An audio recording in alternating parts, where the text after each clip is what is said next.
بسم الله الرحمن الرحيم الحمد لله الذي أنزل على عبده الكتاب ولم يجعل له عوجا قيما لينذر بأسا شديدا من لدنه ويبشر المؤمنين الذين يعملون الصالحات أن لهم أجرا حسنا ماكثين فيه أبدا وينذر الذين قالوا اتخذ الله ولدا ما لهم به من علم ولا لآبائهم كبرت كلمة تخرج من أفواههم إن يقولون إلا كذبا فلعلك باخع نفسك على آثارهم إن لم يؤمنوا بهذا الحديث أسفا إنا جعلنا ما على الأرض زينة لها لنبلوهم أيهم أحسن عملا وإنا لجاعلون ما عليها صعيدا جرزا أم حسبت أن أصحاب الكهف والرقيم كانوا من آياتنا عجبا إذ أوى الفتية إلى الكهف فقالوا ربنا آتنا من لدنك رحمة وهيئ لنا من أمرنا رشدا فضربنا على آذانهم في الكهف سنين عددا ثم بعثناهم لنعلم أي الحزبين أحصى لما لبثوا أمدا نحن نقص عليك نبأهم بالحق إنهم فتية آمنوا بربهم وزدناهم هدى وربطنا على قلوبهم إذ قاموا فقالوا ربنا رب السماوات والأرض لن ندعو من دونه إلها لقد قلنا إذا شططا هؤلاء قوم اتخذوا من دونه آلهة لولا يأتون عليهم بسلطان بين فمن أظلم ممن افترى على الله كذبا وإذ اعتزلتموهم وما يعبدون إلا الله فأووا إلى الكهف ينشر لكم ربكم من رحمته ويهيئ لكم من أمركم مرفقا وترى الشمس إذا طلعت تزاور عن كهفهم ذات اليمين وإذا غربت تقرضهم ذات الشمال وهم في فجوة منه ذلك من آيات الله من يهد الله فهو المهتد ومن يضلل فلن تجد له وليا مرشدا وتحسبهم أيقاظا وهم رقود ونقلبهم ذات اليمين وذات الشمال وكلبهم باسط ذراعيه بالوصيد لو اطلعت عليهم لوليت منهم فرارا ولملئت منهم رعبا وكذلك بعثناهم لنعلم أي الحزبين أحصى لما لبثوا أمدا وكذلك بعثناهم ليتساءلوا بينهم قال قائل منهم كم لبثتم قالوا لبثنا يوما أو بعض يوم قالوا ربكم أعلم بما لبثتم فابعثوا أحدكم بورقكم هذه إلى المدينة فلينظر أيها أزكى طعاما فليأتيكم برزق منه وليتلطف ولا يشعرن بكم أحدا إنهم إن يظهروا عليكم يرجموكم أو يعيدوكم في ملتهم ولن تفلحوا إذا أبدا وكذلك آثرنا عليهم ليعلموا أن وعد الله حق وأن الساعة لا ريب فيها إذ يتنازعون بينهم أمرهم فقالوا ابنوا عليهم بنيانا ربهم أعلم بهم قال الذين غلبوا على أمرهم لنتخذن عليهم مسجدا سيقولون ثلاثة رابعهم كلبهم ويقولون خمسة سادسهم كلبكم رجما بالغيب ويقولون سبعة وثامنهم كلبهم قل ربي أعلم بعدتهم ما يعلمهم إلا قليل فلا تمار فيهم إلا مراء ظاهرا ولا تستفت فيهم منهم أحدا ولا تقولن لشيء إني فاعل ذلك غدا إلا أن يشاء الله واذكر ربك إذا نسيت وقل عسى أن يهديني ربي لأقرب من هذا رشدا ولبثوا في كهفهم 300 سنين وازدادوا 9 قل الله أعلم بما لبثوا له غيب السماوات والأرض أبصر به وأسمع ما لهم من دونه من ولي ولا يشرك في حكمه أحدا واتل ما أوحي إليك من كتاب ربك لا مبدل لكلماته ولن تجد من دونه ملتحدا واصبر نفسك مع الذين يدعون ربهم بالغداة والعشي يريدون وجهه ولا تعد عيناك عنهم تريد زينة الحياة الدنيا ولا تطع من أغفلنا قلبه عن ذكرنا واتبع هواه وكان أمره فرطا وقل الحق من ربكم فمن شاء فليؤمن ومن شاء فليكفر إنا أعتدنا للظالمين نارا أحاط بهم سرادقها وإن يستغيثوا يغاثوا بماء كالمهل يشوي الوجوه بئس الشراب وساءت مرتفقا إن الذين آمنوا وعملوا الصالحات إنا لا نضيع أجر من أحسن عملا أولئك لهم جنات عدن تجري من تحتهم الأنهار يحلون فيها من أساور من ذهب ويلبسون ثيابا خضرا من سندس واستبرق متكئين فيها على الأرائك نعم الثواب وحسنت مرتفقا واضرب لهم مثل الرجلين جعلنا لأحدهما جنتين من أعناب وحفظناهما بنخل وجعلنا بينهما زرعا كلتا الجنتين آتت أكلها ولم تضرب منه شيئا وفجرنا خلالهما نهرا وكان له ثمر فقال لصاحبه وهو يحاوره أنا أكثر منك مالا وأعز نفرا ودخل جنته وهو ظالم لنفسه قال ما أظن أن تبيد هذه أبدا وما أظن الساعة قائمة ولئن رددت إلى ربي لأجدن خيرا منها منقلبا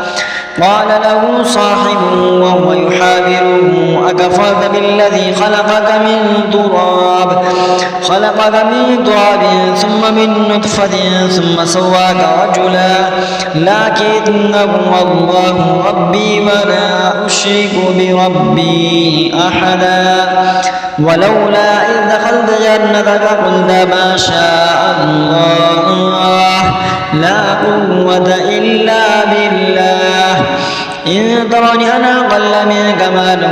وولدا فعسى ربي أن يؤتيني خيرا من جنتك ويرسل عليها حسبانا من السماء فتصبح سعيدا زلقا أو يصبح ماؤها غورا فلن تستطيع له طلبا وأحيط بثمره فأصبح يقلب كفيه على ما أنفق فيها وهي خاوية على عروشها ويقول يا ليتني لم أشرك بربي أحدا ولم تكن له فتنة ينصرونه من دون الله وما كان منتصرا هنالك الولاية لله الحق هو خير ثوابا وخير عقبا واضرب لهم مثل الحياة الدنيا كماء أنزلناه من السماء فاختلط به نبات الأرض فأصبح هشيما تذروه الرياح وكان الله على كل شيء مقتدرا المال والبنون زينة الحياة الدنيا والباقيات الصالحات خير عند ربك ثوابا وخير أملا ويوم نسير الجبال وترى الأرض بارزة وحشرناهم فلم نغادر منهم أحدا وعرضوا على ربك صفا لقد جئتمونا كما خلقناكم أول مرة بل زعمتم أن لن نجعل لكم موعدا ووضع الكتاب فترى المجرمين مشفقين مما فيه ويقولون يا ويلتنا ما لهذا الكتاب لا يغادر صغيرة ولا كبيرة إلا أحصاها ووجدوا ما عملوا حاضرا ولا يظلم ربك أحدا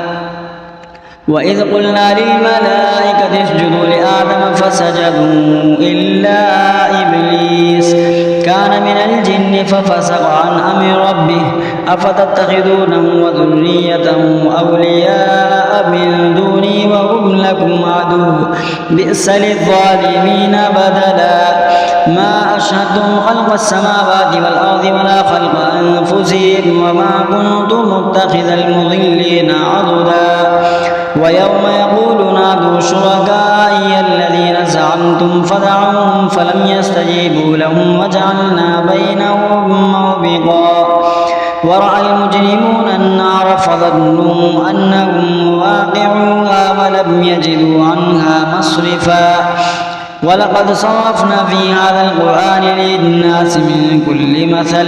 وكان الإنسان أكثر شيء جدلا وما منع الناس أن يؤمنوا إذ جاءهم الهدى ويستغفروا ربهم إلا أن تأتيهم سنة الأولين أو يأتيهم العذاب قبلا وما نرسل المرسلين إلا مبشرين ومنذرين ويجادل الذين كفروا بالباطل ليدحضوا به الحق واتخذوا آياتي وما أنذروا هزوا ومن أظلم ممن ذكر بآيات ربه فأعرض عنها ونسي ما قدمت يداه إنا جعلنا على قلوبهم أكنة أن يفقهوا وفي آذانهم وقرا وإن تدعوهم إلى الهدى فلن يهتدوا إذا أبدا وربك الغفور ذو الرحمة لو يؤاخذهم بما كسبوا لعجل لهم العذاب بل لهم موعد لن يجدوا من دونه موئلا وتلك القرى أهلكناهم لما ظلموا وجعلنا لمهلكهم موعدا وإذ قال موسى لفتاه لا أبرح حتى أبلغ مجمع البحرين أو أمضي حقبا فلما بلغا مجمع بينهما نسيا حوتهما فاتخذ سبيله في البحر سربا فلما جاوزا قال لفتاه آتنا غداءنا لقد لقينا من سفرنا هذا نصبا قال أرأيت إذ أوينا إلى الصخرة فإني نسيت الحوت وما أنسانيه إلا الشيطان أن أذكره واتخذ سبيله في البحر عجبا قال ذلك ما كنا نبغي فارتدا على آثارهما قصصا فوجدا عبدا من عبادنا آتيناه رحمة من عندنا وعلمناه من لدنا علما قال له موسى هل أتبعك على أن تعلمني مما علمت رشدا قال إنك لن تستطيع معي صبرا وكيف تصبر على ما لم تحط به خبرا قال ستجدني إن شاء الله صابرا ولا أعصي لك أمرا قال فإن اتبعتني فلا تسألني عن شيء حتى أحدث لك منه ذكرا فانطلقا حتى إذا ركبا في السفينة خرقها قال أخرقتها لتغرق أهلها لقد جئت شيئا إمرا قال ألم أقل إنك لن تستطيع معي صبرا قال لا تؤاخذني بما نسيت ولا ترهقني من أمري عسرا فانطلقا حتى إذا لقيا غلاما فقتله قال أقتلت نفسا زكية بغير نفس لقد جئت شيئا نكرا قال ألم أقل لك إنك لن تستطيع معي صبرا قال إن سألتك عن شيء بعدها فلا تصاحبني قد بلغت من لدني عذرا فانطلقا حتى إذا أتيا أهل قرية استطعما أهلها فأبوا أن يضيفوهما فوجدا فيها جدارا يريد أن ينقض فأقامه قال لو شئت لاتخذت عليه أجرا قال هذا فراق بيني وبينك سأنبئك بتأويل ما لم تستطع عليه صبرا أما السفينة فكانت لمساكين يعملون في البحر فأردت أن أعيبها وكان وراءهم ملك يأخذ كل سفينة غصبا وأما الغلام فكان أبواه مؤمنين فخشينا أن يرهقهما طغيانا وكفرا فأردنا أن يبدلهما ربهما خيرا منه زكاة وأقرب رحما وأما الجدار فكان لغلامين يتيمين في المدينة وكان تحته كنز لهما وكان أبوهما صالحا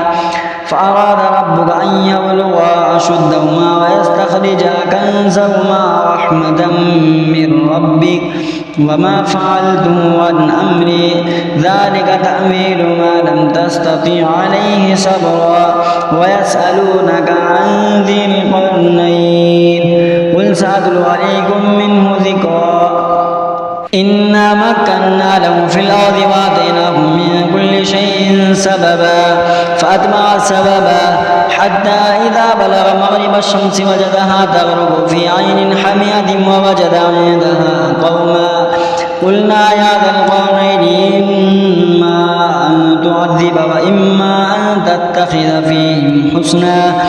قال أما من ظلم فسوف نعذبه ثم يرد إلى ربه فيعذبه عذابا نكرا وأما من آمن وعمل صالحا فله جزاء الحسنى وسنقول له من أمرنا يسرا ثم أتبع سببا حتى إذا بلغ مطلع الشمس وجدها تطلع على قوم لم نجعل لهم من دونها سترا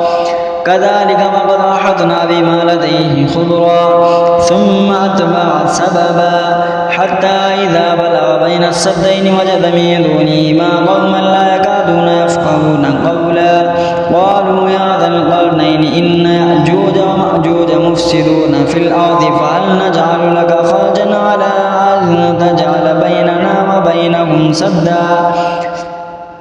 قال ما مكني فيه ربي خير فأعينوني بقوة أجعل بينكم وبينهم ردما